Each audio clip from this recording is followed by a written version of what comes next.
Hi, I'm Anna Olson, and I'm so glad you're here joining me at Oh Yum.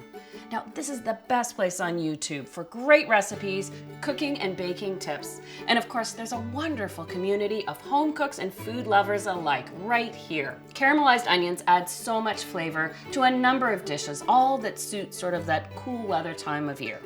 So what I'm doing, I'm finishing cutting up 3 regular sized cooking onions. And when I slice my onions for caramelizing, I call this slicing from pole to pole, not across the equator, because if you slice them this way, you get evenly sized pieces that caramelize at the same rate. If you cut them across the equator, you've got little bits and big bits, and they don't cook at the same rate.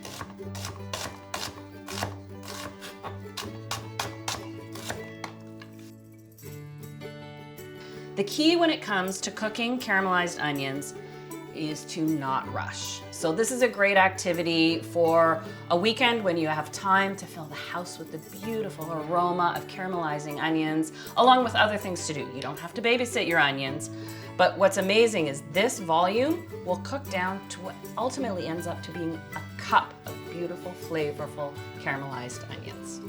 So you stir it now and again to make sure they're melting. First, the onions will go translucent, and as the water starts evaporating from them, that's where you get the concentration of flavor and the sweetness comes through and literally does caramelize. You think about, well, caramelize, I think sugar. Well, there are sugars present in the onions, and that's the flavor we're coaxing out, just like when you caramelize sugar. While I get going, I have a couple teaspoons of chopped fresh thyme. You can add it at the beginning or midway through, but thyme is one of those fall herbs that benefits from cooking out. You don't add it at the very end of the cooking process. So the more time it has to cook, the more mild, sort of woodsy flavor it adds to wherever you're using it.